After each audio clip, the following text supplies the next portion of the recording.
चलिए, कल आपको हम क्या पढ़ा रहे थे? दो चर राशि वाले रैखिक समीकरण। दो चर राशि वाले रैखिक समीकरण को हल करने की आपको कौन कौन सी विधियां हम बता चुके थे? प्रतिस्थापन विधि या सब्स्टिट्यूशन मेथड, ठीक है। दूसरा विलोपन विधि या एलिमिनेशन मेथड। सब्स्टिट्यूशन मेथड में क्या करते थे? x का मान उठा करके एक समीकरण से दूसरे वाले में प्रतिस्थापित करते थे या सब्स्टिट्यूट करते थे, ठीक है। या y का मान एक से उठाकर दूसरे में प्रतिस्थापित करते थे, ठीक है बेटा। विलोपन में क्या करते थे? हम विलुप्त करते थे, एलिमिनेट करते थे, मतलब एक x को गायब कर दो या तो y को गायब कर दो, उनके गुणांकों को बराबर करके, ठीक है। तो अब आप लोग की तरफ से डिमांड है कि प्रश्नावली 3.2 का सवाल नंबर 5, √2x प्लस √3y इज इक्वल टू 0 और दूसरा है √3x minus √8y is equal to 0। इनका कहना है कि सर इसको करड़ी हटा के हल करने की करड़ी के साथ हल करें। तो इसको किस विधि से हल करना है? सबसे पहले तो इसमें लिखा है प्रतिस्थापन विधि से हल करना है, मतलब एक से उठा के x का मान या y का मान दूसरे में रखना है। तो समीकरण 2 से उठाओ, समीकरण 2 से उठाओ, ठीक है। करड़ी में 3x बराबर हो गया करड़ी में 8y, इधर का माइनस हो जाएगा, क्या हो जाएगा? प्लस हो जाएगा। ये x is equal to √8 upon √3y, ठीक है। ये क्या आ गया? समीकरण 3। समीकरण 3 से मान उठा के कहाँ रखना है? एक में रखना है, दो में नहीं रखोगे क्योंकि दो से ही तो मान निकाले हो। एक में रखो। √2 x का मान क्या है बेटा? √8 upon √3y plus √3y is equal to 0। अब देखो हमको y का मान आराम से निकल जाएगा। कैसे निकलेगा? करड़ी में 2 भी है, करड़ी में 8 भी है, दोनों का गुणा करो तो क्या हो जाएगा? करड़ी में 16 या √16 upon √3y plus √3y is equal to 0। अब √16 को करड़ी के बाहर निकालोगे तो क्या हो जाएगा? ये 4 का स्क्वायर है ना, 4 चौक 16, बाहर आएगा तो 4 हो जाएगा। 4/√3y plus √3y is equal to 0। LCM ले लो, एलसीएम क्या आ जाएगा? इसके बटे 1 लिख दो तो एलसीएम क्या आ जाएगा? √3 का 1 में गुणा करोगे तो √3 आएगा, 1 का ऊपर गुणा करोगे 4y प्लस 1 का √3 में गुणा करोगे तो √3 बार जाएगा, √3 का √3 में गुणा करोगे नहीं, करड़ी में 3 का गुणा करड़ी में 3 करोगे तो करड़ी में 9 आ जाएगा, बाहर निकालोगे तो 3 आ जाएगा। दूसरा तरीका ये जानो कि जब करड़ी का गुणा करड़ी में होता है, अंदर की संख्या समान होती है तो करड़ी हट जाता है, सीधा 3 लिख दो, ठीक है। तो यहाँ हो गया 3y इज इक्वल टू 0। फिर एक गुणा करोगे करड़ी में 3 का 0 में गुणा तो 0 हो जाएगा, इसके बटे 1 था तो आ जाएगा 4 3 7y बराबर 0 या y बराबर 0/7 या 0। y बराबर क्या आ गया? y का मान 0 यहाँ रख दोगे तो ये पूरा 0 हो जाएगा √2x बराबर 0 या x बराबर 0 अपॉन √2 या 0। तो वैल्यू का आगे x बराबर 0, y बराबर 0। समझ गए? सवाल हल हो गई। प्रतिस्थापन विधि से, विलोपन विधि से इसको हल करोगे तो यही मान आएगा। विलोपन विधि यहाँ और आसान रहेगा, मिटा दे तो विलोपन विधि यहाँ और आसान रहेगा। चलो विलोपन विधि से इस सवाल को हल करके देखो, आंसर सेम आने हैं, चाहे प्रतिस्थापन से हल करो चाहे विलोपन से हल करो। विलोपन में हल करने के लिए क्या करेंगे बेटा? किसी एक के गुणांक को बराबर करेंगे। मानो हमको x के गुणांक को बराबर करना है तो समीकरण में x का गुणांक क्या है? करड़ी में 2, समीकरण 2 में x का गुणांक क्या है? करड़ी में 3, तो करड़ी में 3 का गुणा इस पूरे में कर देंगे, करड़ी में 2 का गुणा इस पूरे में कर देंगे। यहाँ गुणा करेंगे तो ऊपर आ जाएगा करड़ी में 6 प्लस करड़ी में 3 का गुणा करड़ी में 3 होगा तो क्या बन जाएगा? करड़ी में 9 आएगा, या बाहर निकालेंगे तो क्या हो जाएगा? 3 हो जाएगा। तो इसका मतलब जब करड़ी करड़ी का गुणा हो, अंदर की राशि सेम हो तो बाहर वही लिख देते हैं बराबर 0। इसमें करड़ी में 2 का गुणा करो, करड़ी में 6x माइनस 8 दूना 16, करड़ी में 16y बराबर 0। इन दोनों को क्या करो? घटाओ, क्योंकि दोनों का चिन्ह सेम है, घटाओगे ये प्लस हो जाएगा, कैंसिल। ये जो करड़ी में 16 इसको क्या लिख सकते हो? 4 लिख सकते हो ना, तो 3y प्लस 4y क्या आ गया? 7y बराबर 0 या y बराबर 0। y की वैल्यू पुट कर दो तो x की वैल्यू क्या आ जाएगी? 0। विलोपन विधि से हल हो गई कि नहीं? ठीक है। अब हम उम्मीद करते हैं कि इस तरीके की सारी सवालें आप लोग हल कर लेंगे। विलोपन विधि भी समझ गए और प्रतिस्थापन विधि भी समझ गए। अब व्यवहारिक प्रश्नों को देखिए, व्यवहारिक प्रश्नों को देखिए। प्रश्नावली 3.2 का सवाल नंबर 2 क्या कहता है बेटा? सवाल नंबर 2 कहता है कि एक इक्वेशन है 2x + 3y = 11। एक इक्वेशन है 2x + 3y = 11 और 2x - 4y 2x - 4y है माइनस का 24। लिखा है को हल कीजिए। हल कीजिए का मतलब x का और y का मान निकालना है। फिर लिखा है इससे मतलब इसकी सहायता से यम का वह मान ज्ञात करिए जिसके लिए y = mx + 3 हो। ठीक है, तो सबसे पहले इसको हल करो। अब देखो विलोपन विधि से कितना आसान लग रहा है ना कि x का गुणांक दोनों में सेम है, चुम मार के घटा देंगे उत्तर आ जाएगा। लाल टपक रहा है ना कि विलोपन विधि से इसको कर डालें, लेकिन लिखा क्या है प्रतिस्थापन विधि से। फालतू समय जाएगा, लेकिन चलो प्रतिस्थापन विधि से इसको हल करते हैं। ठीक है, अच्छा एग्जाम में ऐसे कभी बहुत कम आशा है कि देगा कि प्रतिस्थापन विधि से हल करो या विलोपन विधि से हल करो। ठीक है, बहुत कम चांसेस है। वो आमतौर पे व्यवहारिक प्रश्न आपसे पूछेगा और वो अपने मन से चाहे प्रतिस्थापन से हल करिए चाहे विलोपन से हल करिए। चलिए इसको करके हम दिखा देते हैं। तो समीकरण 1 से मान उठाकर समीकरण 2 में इस बार रखते हैं। चलो समीकरण 1 से 2x + 3y = 11 है, तो 2x = 11 - 3y या x = 11 - 3y/2। समझ गए ना? x की वैल्यू समीकरण 3 से उठा के कहां रख दोगे? समीकरण 2 में। तो 2 तो ज्यों का त्यों रहेगा। x की जगह पे क्या लिख दोगे?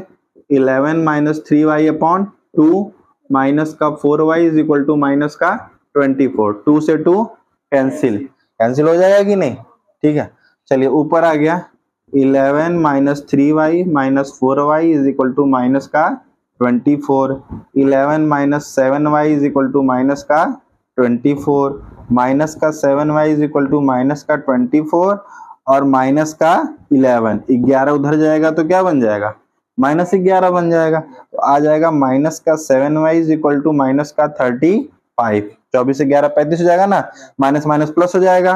तो y = क्या आ गया? 35/7 या 7×5 35। y की वैल्यू क्या आ गई?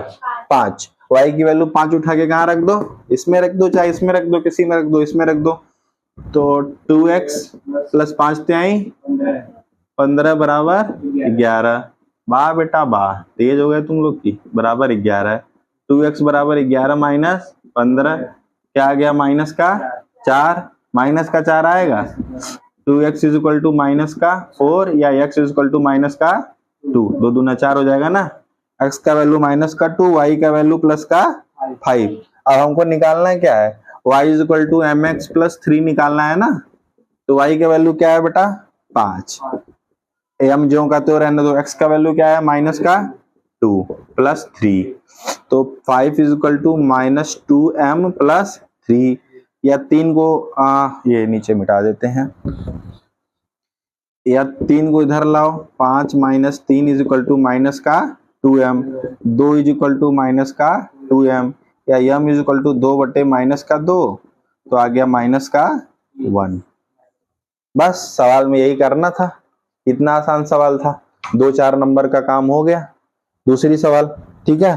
चलिए तीसरी सवाल। तीसरी सवाल में देखिए आपकी 6 सवालें दी गई हैं। सवाल क्या कह रहा है कि दो संख्याओं का अंतर 26 है। दो संख्याओं का अंतर क्या है?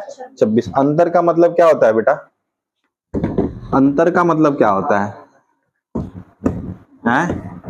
ये चीजें तो 4-5 से पढ़ाई जाती हैं। अंतर का मतलब क्या होता है? घटाना। हाँ, अंतर का मतलब क्या होता है? घटाना। और योग का मतलब क्या होता है? जोड़। प्रश्न की भाषा को समझेंगे तभी प्रश्न लगा पाएंगे। जब भाषा ही नहीं समझेंगे तो प्रश्न कहां से लगेगा? तो प्रश्न की भाषा क्या कह रही है? दो संख्याओं का अंतर 26 है। तो ये दो चर राशि वाले रैखिक समीकरण है, मतलब दो समीकरण हमको बनाने हैं। तो मान लेंगे तो हम क्या मान लेंगे? माना दो संख्याएं क्या है? माना दो संख्याएं x और y है। दो संख्याएं x और y है। दोनों का अंतर लिख दोगे, एग्जाम में ऐसे लिखोगे, प्रथम शर्तानुसार। दोनों का अंतर क्या है? x - y = 26, समीकरण 1। फिर कह रहा है एक संख्या दूसरी संख्या की 3 गुनी है, एक संख्या दूसरी संख्या की 3 गुनी है, फिर लिख दोगे द्वितीय शर्तानुसार। क्या लिख दोगे बेटा? द्वितीय शर्तानुसार एक संख्या दूसरी संख्या की 3 गुनी, यानी x बराबर 3y, तो y का 3 गुना x के बराबर है, समीकरण 2। ठीक है, तो अब समीकरण 2 से x का मान उठा के कहाँ रख दो? 1 में रख दो, तो x बराबर 3y रखो, 3y माइनस y बराबर 26, 3y में से y गया 2y बराबर 26, या y बराबर 26/2 क्या आ गया? 13। y बराबर क्या आ गया? 13। y बराबर क्या आ गया बेटा? 13। अब y का मान 13 यहाँ पुट करो समीकरण 1 में, x माइनस 13 बराबर 26, या x बराबर 26 उधर जाएगा तो प्लस का 13, 26 13 39, x बराबर क्या आ गया? 39, y बराबर क्या आ गया? 13। ठीक है, अब देखो इस तरह के सवाल में मजेदार बात ये होती है कि हम आंसर की सहायता से क्वेश्चन को चेक कर लेते हैं। ठीक है, कि क्वेश्चन को मैच कर रहा है कि नहीं। पहला शर्त क्या कहा है कि दो संख्याओं का अंतर 26 है। ठीक है, तो इन दोनों का अंतर 26 है कि नहीं? 39 में से 13 घटाओगे तो 26 है। एक संख्या दूसरे की 3 गुनी है, दूसरा 13 है, 13 का ये 3 गुनी है कि नहीं? 13 तो 39। इसका मतलब जो सवाल हम हल किए हैं, सवाल हमारी सही है, सवाल भी चेक हो गया, हमारा आंसर भी चेक हो गया। ठीक है, चलो उसके बाद क्वेश्चन क्या कह रहा है कि दो संपूरक कोणों में बड़ा कोण। अच्छा पहले तो आप ये जान लीजिए कि संपूरक कोण क्या होता है, मिटा देना इसको। चलिए फटाफट हमको सारे क्वेश्चंस इस प्रश्नावली के करने हैं। संपूरक कोण, संपूरक कोण का डेफिनेशन जान लीजिए, कभी मत भूलिएगा। इसको इंग्लिश में कहते हैं सप्लीमेंट्री एंगल। क्या कहते हैं? Supplementary angle. 180 अंश, 180 अंश के कोण को कौन सा कोण कहते हैं? संपूरक कोण। ठीक है, 180 अंश के कोण को क्या कहते हैं? संपूरक कोण। इसी के साथ एक चीज और जान लीजिए, पूरक कोण। क्या जान लीजिए? पूरक कोण। इसको कहते हैं कॉम्प्लीमेंट्री एंगल। क्या कहते हैं बेटा? Complementary angle. ये होता है 90 अंश का। दोनों की डेफिनेशन समझ लीजिए। कभी भी आप लोग को अगर क्वेश्चन में लिख दे संपूरक कोण, तो संपूरक कोण को क्या कहते हैं? 180 अंश। 180 अंश के कोण को क्या कहते हैं? संपूरक कोण। 90 अंश के कोण को क्या कहते हैं? पूरक कोण। सप्लीमेंट्री और कॉम्प्लीमेंट्री। सप्लीमेंट्री मतलब 180 अंश, कॉम्प्लीमेंट्री मतलब 90 अंश। समझ गया ना? भूलेगा नहीं ना? संपूरक कोण किसे कहते हैं? चलो मानस बताओ, पूरक कोण किसे कहते हैं? 90 अंश के कोण को पूरक कोण कहते हैं, 180 अंश के कोण को संपूरक कोण कहते हैं। देखिए क्वेश्चन में दिया है दो संपूरक कोणों में बड़ा कोण छोटे कोण से 80 डिग्री अधिक है। तो पहले तो मान लो कि माना, क्या मानो? माना बड़ा कोण क्या है? x है, छोटा कोण, छोटा कोण क्या है बेटा? y है। बड़ा कोण x है, छोटा कोण y है। तो चूंकि कोण कौन सा है? संपूरक कोण है, इसलिए लिख देंगे x प्लस वाई बराबर 180। इन दोनों को जोड़ने पर क्या आएगा? 180 आएगा ना। तो क्यों? क्योंकि लिख देंगे कोष्टक में संपूरक कोण। कोष्टक में क्या लिख देंगे? संपूरक कोण। अच्छा पहला शर्त है। दूसरा शर्त क्या कह रहा है कि बड़ा कोण छोटे कोण से 18 डिग्री अधिक है, यानी बड़ा कोण क्या है? x, छोटा कोण क्या है? y। समीकरण बनाना सीखिए। सबसे पहले बड़ा कोण क्या है? x, छोटा कोण क्या है? y। अब बोल रहा है कि जो बड़का कोण है वो छोटे कोण से कितना डिग्री अधिक है? 18 डिग्री अधिक है। अच्छा ये बताओ, इन दोनों के बीच में बराबर का चिन्ह हम कब लगा सकते हैं? ये बड़ा कोण है, ये छोटा कोण है। या तो छोटके वाले में 18 जोड़ दो, तब बड़के के बराबर हो जाएगा, या बड़े वाले में 18 घटा दो, तब छोटके के बराबर हो जाएगा। जैसे हम 22 साल के, हमारे सामने वाला 16 साल का है, तो हमारे उसके बीच में अंतर कितने का है? 6 साल का। तो अगर ये हम है B और सामने वाला जो है वो है H, हम 22 साल के हैं, वो 16 साल का है। ठीक है बेटा, तो हम दोनों को बराबर करना है। क्या करना है? बराबर। तो या तो इनके में हम 6 जोड़ दें, या तो हम अपने में से 6 घटा दें, तभी तो बराबर का चिन्ह लगा पाएंगे, नहीं बराबर नहीं लगाएंगे। ये फंडा जान गए तो जान लीजिए कि आप समीकरण बनाना समझ गए। अब सवाल मान लीजिए, कई बार सवाल पढ़ने पे एहसास नहीं होता है कि क्या लिखेंगे, लेकिन जब ये बात मन में रखिए, इसको बराबर हम कब करेंगे? बड़ा कोण छोटे कोण से 18 डिग्री अधिक है, यानी छोटे कोण में 18 जोड़ दिए तो बड़े कोण के बराबर हो गया। अब इसको पक्षांतर करके इधर लाइए, x माइनस वाई बराबर इधर क्या रहेगा 18 अंश, तो ये समीकरण 1 हो गया, ये समीकरण 2।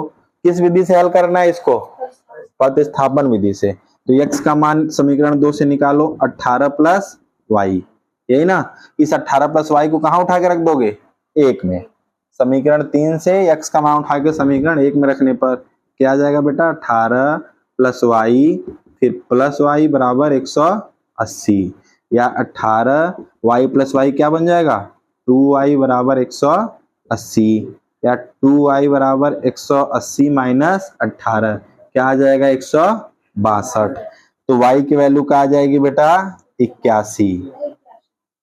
भाई 2 का भाग दोगे ना, 2 8 16, 2 का 2, y की वैल्यू क्या आ गई 81। तो x की वैल्यू क्या आएगी 81, y का मान रखो प्लस 18, यही ना। क्या आ जाएगा 81 प्लस 18 99। समझ गए ना। तो इसका मतलब बड़ा वाला कोण कितने अंश का है 99 अंश का, छोटा वाला कोण कितने अंश का है 81 अंश का। अब देखो इसको, अब ये इस सवाल को भी फॉलो कर रहा है। क्या कहा है, बड़ा वाला कोण छोटे कोण से 18 डिग्री ज्यादा है। 99 81 से 18 डिग्री ज्यादा है कि नहीं है, 18 डिग्री ज्यादा है ना। चलिए क्लास के बीच में कोई इंटरप्ट मत किया करिए, ठीक है, न किसी से बात किया करिए। 25-30 मिनट की क्लास होती है, ध्यान से आप लोग पढ़ा करिए, ठीक है। बाकी टाइम तो बताना है। देखिए ये सवाल, उसके बाद ये सवाल मजेदार है, लेकिन इसको आप लोग को दे देते हैं, आप लोग घर करेंगे, ठीक है। समीकरण बना के दे देते हैं। एक क्रिकेट टीम के कोच ने 7 बल्ले और 6 गेंद 3800 रुपए में खरीदी। 7 बल्ले और 6 गेंद 3800 रुपए में खरीदी। उसने 3 बल्ले और 5 गेंद 1750 रुपए में खरीदी। तो पूछ रहा है कि प्रत्येक बल्ले और प्रत्येक गेंद का मूल्य ज्ञात कीजिए। प्रत्येक मतलब प्रति एक, यानी एक बल्ले का, यानी एक बल्ले का। प्रत्येक का मतलब क्या होता है प्रति एक, यानी एक का। माना ये लिख दोगे, माना प्रत्येक बल्ले, जो पूछा है उसी को मानोगे। माना प्रत्येक बल्ले का मूल्य क्या है x रुपए, ठीक है।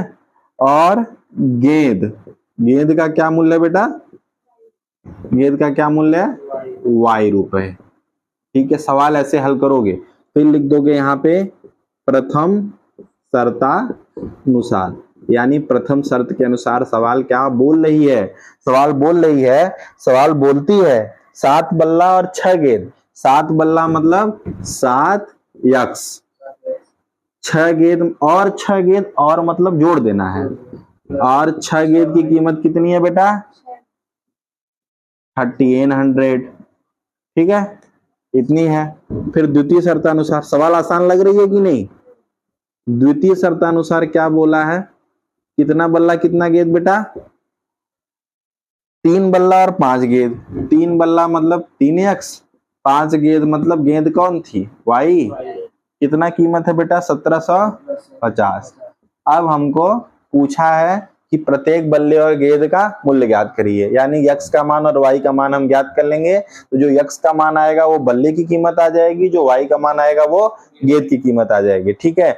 x का मान उठाइए और x का मान उठा के दूसरे में रखिए, हल करिए, जो मान आता है कल आके हमको बताइए। समीकरण बन गया ना, प्रतिस्थापन विधि से हल करना है। अब समीकरण बना बना के आपको हम दे देते हैं, ठीक है। फिर अच्छे एक बात याद रखिए कि जो एग्जाम्पल दिया गया है, एग्जाम्पल बुक में पीछे, ये एग्जाम्पल तो हल किया हुआ है, ये आप लोग हल करिए। एग्जाम्पल से भी सवाल बोर्ड में पूछ देता है, ठीक है। तो एग्जाम्पल अपने से हल करिए, प्रश्नावली हम हल कराते रहे। सवाल को छूटे ना, किसी कोने से न छूटे, चाहे जहां से पूछा जाएगा हम जवाब देंगे, ठीक है। जवाब नहीं चूकना है हमको। समीकरण बन गया ना। चलिए अब इसके बाद वाली सवाल बहुत बेहतरीन सवाल है और बहुत दिमाग वाली सवाल है। एग्जाम में आ गया तो बुद्धि गोल हो जाएगी। देखिए लिखा है कि एक नगर में टैक्सी के भाड़े में, एक नगर में टैक्सी के भाड़े में एक नियत भाड़े के अतिरिक्त चली गई दूरी का भाड़ा सम्मिलित कर लिया जाता है। ठीक है, एक कोई नगर है, कोई सिटी है, कोई विलेज है, समझ गए, वहां एक टैक्सी का भाड़ा है, ठीक है, उसमें एक नियत भाड़ा है, कितना रुपया तो तुझसे लेंगे ही लेंगे, एक नियत भाड़ा है। उसके अलावा जितना किलोमीटर तुम चलोगे प्रति किलोमीटर के हिसाब से तुमसे भाड़ा हम अलग से लेंगे, ठीक है। जैसे मान लीजिए हमारे पास एक टैक्सी है, ठीक है, हमको पराऊगंज जाना है, हमको थाना गद्दी केराकत जाना है, जलालपुर जाना है, तो पहली बात कि हम अपना टैक्सी ले जाएंगे तो 100 रुपया तो तुमसे लेंगे ही लेंगे, 100 रुपए में कोई दागी नहीं है। उसके बाद अगर हमसे पराऊगंज ले गए, यानी हमको 1 किलोमीटर ले गए, तो 1 किलोमीटर का हमको इतना पैसा हमको चाहिए ही चाहिए। फिर यहाँ से थाना गद्दी ले गए, तो थाना गद्दी यहाँ से 6 किलोमीटर है, तो प्रति किलोमीटर के हिसाब से हमको 6 किलोमीटर का पैसा चाहिए, प्लस जो हमारा 100 रुपए था वो तो हमको चाहिए ही चाहिए, समझ गए। एक नियत भाड़ा मतलब फिक्स भाड़ा कि इतना तो हम तुमसे लेंगे, उसके बाद हमसे जितना किलोमीटर तुम एक्स्ट्रा चलाओगे उस एक्स्ट्रा किलोमीटर का भी तुमसे हम प्रति किलोमीटर के हिसाब से भाड़ा लेंगे, समझ गए कि नहीं समझे। तो अब देखो इसमें दिया है कि 10 किलोमीटर दूरी के लिए भाड़ा 105 रुपए है, यानी 10 किलोमीटर जाता है तो भाड़ा कितना है, 105 रुपया है। फिर बोल रहा है 15 किलोमीटर के लिए भाड़ा 155 रुपया है, समझ गए। तो अब पूछा है कि नियत भाड़ा तथा प्रति किलोमीटर भाड़ा क्या है, ठीक है। जो पूछा है उसी को क्या करते हैं, मानते हैं, उसी को क्या करते हैं, मानते हैं। तो माना नियत भाड़ा क्या है, यक्स, वेरी गुड। माना नियत भाड़ा क्या है बेटा, यक्स रुपए है, तथा प्रति किलोमीटर भाड़ा क्या है बेटा, वाई रुपए है। सवाल के लास्ट में पूछा है कि एक व्यक्ति को 25 किलोमीटर यात्रा करने के लिए कितना भाड़ा देना होगा। तो पहले आप एक्स वाई निकाल लो, फिर पता चलेगा कि 25 किलोमीटर के लिए हमको कितना भाड़ा देना होगा। तो दिया है कि प्रथम शर्तानुसार लिख दोगे, यहाँ पे क्या लिख दोगे, प्रथम शर्तानुसार। एग्जाम में ऐसे पढ़ाइएगा, एग्जामिनर को खूब नंबर पाएंगे। प्रथम शर्तानुसार 10 किलोमीटर दूरी के लिए भाड़ा क्या है, 105 रुपए है, 10 किलोमीटर की दूरी है। अच्छा, नियत भाड़ा यानी जो हम नियत भाड़ा फिक्स किए थे वो तो तुमसे लेंगे ही लेंगे, यानी 100 रुपए तो तुमसे लेंगे ही लेंगे। और कितना दूरी ले गए तुमको, 10 किलोमीटर ले गए, 1 किलोमीटर का कितना ले रहे थे, वाई रुपए ले रहे थे, तो 10 किलोमीटर का क्या लेंगे, 10 वाई लेंगे। इन दोनों को जोड़ के कितना पैसा तुम हमको दिए, 105 रुपए। ये लाइन समझ में आई कि नहीं समझ में आई। यक्स हमारा क्या था, नियत भाड़ा, ये तो नियत भाड़ा तुम हमको दोगे, चाहे 10 किलोमीटर ले जाओ, चाहे 20 किलोमीटर ले जाओ, चाहे 25 किलोमीटर ले जाओ, ये तो तुम दोगे ही दोगे। प्लस ये वाई का गुणांक क्या रहेगा, इस बात पर डिपेंड करेगा कि हमको कितना किलोमीटर तुम लेकर के गए। जब 10 लेकर के गए तो 10 वाई हो गया, और इन दोनों को जोड़ करके हमको तुम कितना रुपए दिए, 105 रुपए। अच्छा, फिर उसके बाद कितना किलोमीटर ले गया, 15 किलोमीटर। द्वितीय शर्तानुसार समीकरण क्या बनेगा मानस, बताओ। द्वितीय शर्तानुसार अगर 15 किलोमीटर लेके गया और पैसा दिया 155, तो नियत भाड़ा लेंगे हम प्लस 15 वाई। क्यों 15 वाई हुआ, क्योंकि वाई 1 किलोमीटर का भाड़ा है, 15 किलोमीटर लेके गए हो तो 15 वाई भाड़ा दोगे ना हमको, और कुल जोड़ करके हमको तुम कितना रुपए दे दिए, 155। पहला में 105 दिए थे, दूसरा में 155 दिए थे। अब बस अब इसी को हम हल करेंगे तो हमको क्या मिल जाएगा कि नियत भाड़ा भी पता चल जाएगा, 1 किलोमीटर का भाड़ा भी पता चल जाएगा। जब 1 किलोमीटर का भाड़ा पता चल जाएगा तो 25 किलोमीटर का तो भाड़ा हम निकाल ही लेंगे, समझ गए। तो अब समीकरण 2 से मान लो, समीकरण 2 से x का मान क्या आ गया, 155 माइनस 15 वाई हो जाएगा कि नहीं हो जाएगा। 15 वाई को उधर ले जाओ, माइनस 15 वाई हो गया। समीकरण क्या बन गया, 3। समीकरण 3 से मान उठा के किसमें रखो, 1 में रखो। अच्छा, विलोपन विधि से हल करते तो कितना मजेदार हल होता, सोचो, मजेदार होता है कि नहीं होता। कुछ स्थापित नहीं करना है, दोनों को घटा देंगे, चिन्ह समान है, घटा देंगे, x गायब हो जाएगा, और 10 में से 15 जाएगा तो -5 वाई आ जाएगा, 105 में से 155 जाएगा तो -50 आ जाएगा। तो -5 वाई बराबर -50, माइनस माइनस गायब, y बराबर 5×50, y का मान 10। कितना आसान है, विलोपन विधि आसान है कि नहीं आसान है। लेकिन इसमें हमको मजबूरी है, किससे करना है, प्रतिस्थापन विधि से। प्रश्नावली प्रतिस्थापन विधि की है। तो चलिए x का मान उठा के इसमें रखिए, 155 -15y प्लस 10y बराबर 105 इसमें रखें। समझ में आ गया ना इतना? 155 ये -15 प्लस 10 क्या हो जाएगा घट करके, क्या बचेगा बताओ? हाँ माइनस का 5y बचेगा। Very good. बराबर का क्या हो जाएगा 105। ठीक, ये माइनस का 5y बराबर 105। 155 को उधर ले आओगे तो क्या बन जाएगा माइनस का 155। तो घट करके यहाँ क्या आएगा माइनस का 50 आएगा। माइनस का 50 आएगा ना। अब ये देखो माइनस माइनस कैंसिल हो गया ना, तो y बराबर क्या आ गया 50/5 या 5 दाम 50। ठीक ठाक दिख रहा है ना इसमें पूरा नीचे तक। तो y का वैल्यू क्या आ जाएगा 10। y की वैल्यू क्या आ गई बेटा 10। y की वैल्यू 10 उठा करके यहाँ रखो तो x प्लस 10/100 बराबर 105। तो x बराबर 105 माइनस 100 या 105 में 100 गए क्या 5। x का मान क्या आ गया 5। समझ गया ना 5 ही आएगा ना। y का मान 10 रखोगे तो देखो 150 5 x का मान क्या आएगा 5 आएगा। इसका मतलब नियत भाड़ा कितना रुपया है 5 रुपया। x नियत भाड़ा को x माने हो ना, इसका मतलब नियत भाड़ा कितना रुपए है 5 रुपए। और प्रति किलोमीटर भाड़ा कितना है 10 रुपए। y का मान 10 आया ना, प्रति किलोमीटर भाड़ा क्या है 10 रुपए। इतनी सवाल समझ में आएगी नहीं सबको? इतने में कोई दिक्कत नहीं ना है। चलो अब इसको मिटाते हैं। अब पूछा है कि 25 किलोमीटर के लिए हमको कितना भाड़ा देना होगा। 25 किलो x का मान 5 आया, y का मान 10। तो 25 किलोमीटर के लिए भाड़ा, 25 किलोमीटर के लिए बेटा क्या भाड़ा, कितना भाड़ा देना होगा। पहले तो क्या देंगे हम नियत भाड़ा दोगे, जो मेरा फिक्स भाड़ा है। फिक्स भाड़ा कितना आया 5 रुपया।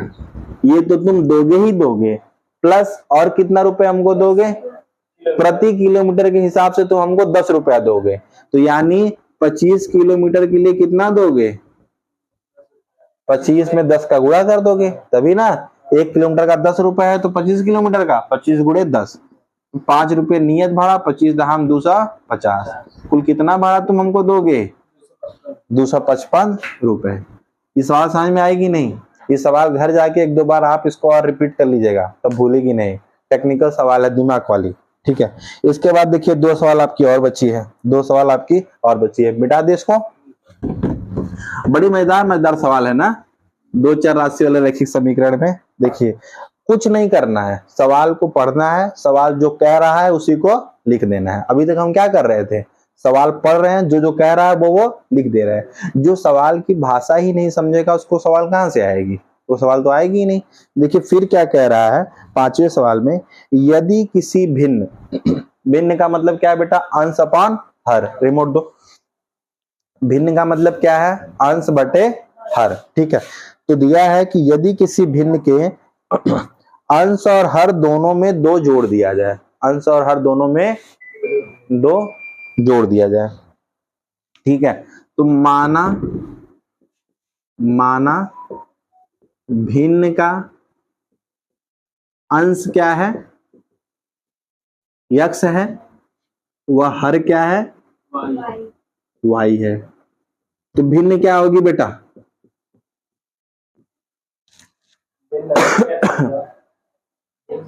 ये ठीक है ना।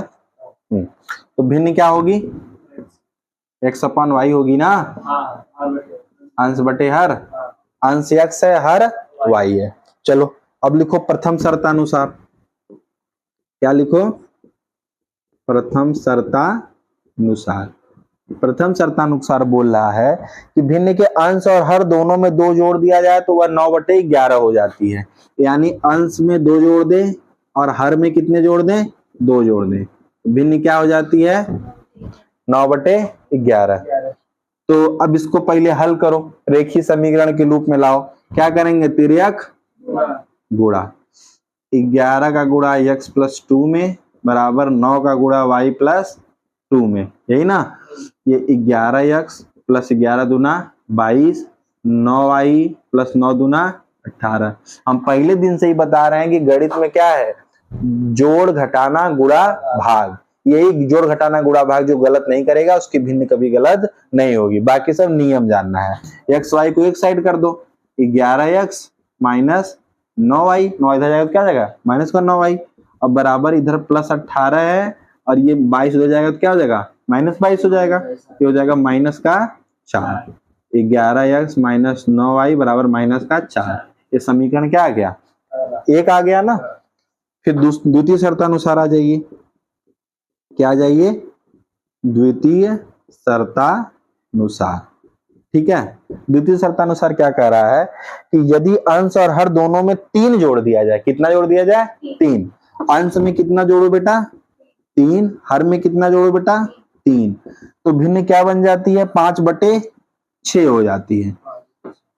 देखो जो बोल रहा है वही तो हम लिख रहे हैं, अपने मन से कुछ कर रहे हैं, खाली हम सवाल की भाषा को समझ गए कि अंश में हमको 3 जोड़ना है, हर में हमको 3 जोड़ना है, अंश में 2 हर में 2। ठीक है, इसके बाद क्या करो, तिर्यक गुणा कर दो, हो जाएगा 6 का गुणा करो, 6x प्लस 6 त्रिक 18, 5y 5 तिहाई 15, 6x 5y इधर आ गया तो क्या बन गया माइनस का 5y प्लस 15 है, 18 उधर जाएगा तो क्या बन जाएगा माइनस का 18, 15 में से 18 जाएगा तो क्या आएगा माइनस का 3। तो डायरेक्ट लिखना सीखो, अब कितना बार बार लिखे हम। ये समीकरण 2 हो गया, समीकरण 1 समीकरण 2। x का मान उठा के समीकरण में रखो और x y का मान निकालो। जो x y का मान आ गया, मान लो x का मान 3 आ गया, y का मान 4 आ गया, तो भिन्न क्या बन जाएगी 3/4। पूछा है ना लास्ट में कि भिन्न ज्ञात करिए, तो खाली ये लिख करके आप नहीं छोड़ोगे कि x का मान 3 अंश 3 है हर 4 है, लिख दोगे भिन्न क्या है 3/4। समझ गए। एक ये भी सवाल आपको हल करनी है, एक समीकरण आपको वो दिए थे और दूसरा समीकरण आपको ये दे रहे हैं। ठीक है, तीसरा समीकरण ये देखिए और मजेदार सवाल, उम्र वाली, जो उम्र वाली उस दिन बता रहे थे ना, उम्र की सवाल बड़ी मजेदार होती है। समीकरण उतार लिए ना, ये आप लोग का होमवर्क है, घर से समीकरण हल करके आना है। ठीक है, फिर चलिए, अच्छा उम्र वाली सवाल में सबसे पहले क्या बताए थे, आंख मूंद करके पहले क्या मान लो वर्तमान उम्र, मतलब आज की उम्र क्या है, वर्तमान उम्र क्या है। देखो इसमें है एक 5 वर्ष बाद जैकब की आयु उसके पुत्र की, इसमें 2 कैरेक्टर हैं, एक जैकब है एक उनके पुत्र हैं। एक कौन है जैकब महोदय, दूसरे उनके कौन है पुत्र हैं। तो अब उनकी पहले वर्तमान आयु मान लो, आंख मूंद करके वर्तमान आयु मानो, माना। वर्तमान आयु का मतलब क्या होता है आज की आयु, माना जैकब की वर्तमान आयु क्या है बेटा x है, और उसके पुत्र की उसके पुत्र की वर्तमान आयु क्या है बेटा y है, y वर्ष लिख दो, y वर्ष, आयु तो वर्ष में ही रहेगी ना, y वर्ष है। चलो इतना लिख दिए, अब हमारा काम चालू होता है, लिख दो। अब देखो पहले क्या बोला है 5 वर्ष बाद, क्या बोला है 5 वर्ष बाद, तो लिख दो 5 वर्ष बाद जैकब की आयु क्या हो जाएगी बेटा, 5 वर्ष बाद जैकब की आयु क्या हो जाएगी हैं, अरे गधा, जैकब की आयु वर्तमान x है, x मतलब मान लो आज की उम्र इसकी 10 साल है, तो 5 साल बाद क्या हो जाएगी, 5 साल बाद क्या हो जाएगी रे गधा 15 हो जाएगी ना रे, 5 जोड़ देंगे ना, तो x में क्या जो करोगे 5 जोड़ दोगे, समझ में आएगी नहीं। और 5 वर्ष बाद जैकब के पुत्र, जैकब के पुत्र, पुत्र की आयु क्या हो जाएगा, पुत्र की आयु 5 बार पुत्र की आयु क्या हो जाएगा y प्लस 5 वर्ष। अरे भाई ये एक्स वाई का मतलब समझो कि कुछ भी हो सकता है, 5 साल 10 साल 20 साल 25 साल कुछ भी हो सकता है। तो अब अपने दिमाग से सामान्य समझो कि 5 वर्ष बाद जैकब की आयु क्या हो जाएगी x प्लस 5 वर्ष, और 5 वर्ष बाद पुत्र की आयु क्या हो जाएगी y प्लस 5 वर्ष। अब इसमें लिखा है कि 5 वर्ष बाद जैकब की आयु उसके पुत्र की आयु से 3 गुनी हो जाएगी। कितने गुनी हो जाएगी 3 गुनी, यानी अगर बेटा जैकब का 10 साल का है तो पिता कितने साल का रहेगा 3 गुना मतलब 30 साल का। हाँ 10 का 3 में गुणा करोगे तो 45 आएगा। हाँ दिमाग इसी क्लास में है ना।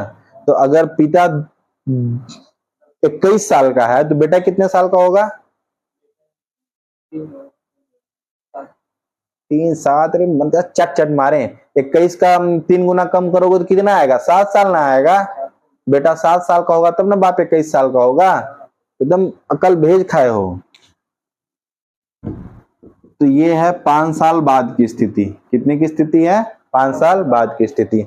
और कह रहा है कि जो बाप की आयु थी ना जैकब की, वो बेटे की आयु की कितनी थी? 3 गुनी। 3 गुनी मतलब 3 गुनी ज्यादा थी। तो अब बताओ इन दोनों को बराबर कब करेंगे? या तो बेटे की आयु में 3 का गुणा कर दें तब बाप के बराबर आ जाए, या बाप की आयु में हम 3 का भाग दे दें तब बेटे के बराबर हो जाए। तो हम क्या करेंगे? बेटा की उम्र में 3 का गुणा कर देंगे। ये बेटा की उम्र है ना 5 साल बाद की।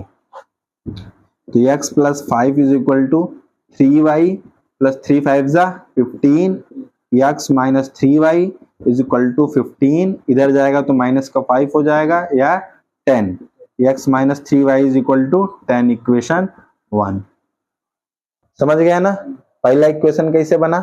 दूसरा बोल रहा है कि 5 वर्ष पूर्व जैकब की आयु उसके पुत्र की आयु की 7 गुनी थी। अब जब 5 वर्ष पूर्व की बात होगी तो बताओ 5 वर्ष जब पूर्व की बात होगी तो 5 वर्ष पूर्व जैकब की आयु क्या थी? बताइए। 5 वर्ष पूर्व जैकब की आयु क्या थी? बताइए। आज अगर उसकी आयु x वर्ष है तो 5 वर्ष पूर्व उसकी आयु क्या थी? x - 5 हो जाएगा। अरे गधा, तुम लोग तो एकदम जो है बोका है। क्या हो जाएगा? x - 5। अरे आज 10 साल है तो 5 साल पहले 10 में से 5 मतलब 5 साल बचेगा ना। आज 20 साल है तो 5 साल पहले हमारी आयु क्या थी? 15 साल। यानी क्या घटाए? 5 घटाए। ये चीजें तुम लोग को सीधी सी बात समझ में नहीं आ रही है? कौन सा उर्दू फारसी इसमें बता दे रहे हैं, समझ में नहीं आ रहा है? बोलो चिल्ला करके। 5 वर्ष पूर्व जैकब की आयु अगर आज 1 साल है तो 5 साल पहले x - 5 होगी। पुत्र की आयु आज y साल है तो 5 वर्ष पूर्व y - 5 होगी। बता रहा है जैकब की आयु उसके बेटे की आयु की कितनी गुनी थी? 7 गुनी थी। पहला वाले में 3 गुना, लेकिन जब पूर्व का बात किया तो बोला कितना गुना था? 7 गुना। अब इन दोनों को आमने सामने लिख दो। इन दोनों को आमने सामने लिख दो। ये देखो जैकब महोदय हैं, इनके बेटे हैं। ये जैकब महोदय 5 साल पहले अपने बेटे से 7 गुना ज्यादा थे आयु में।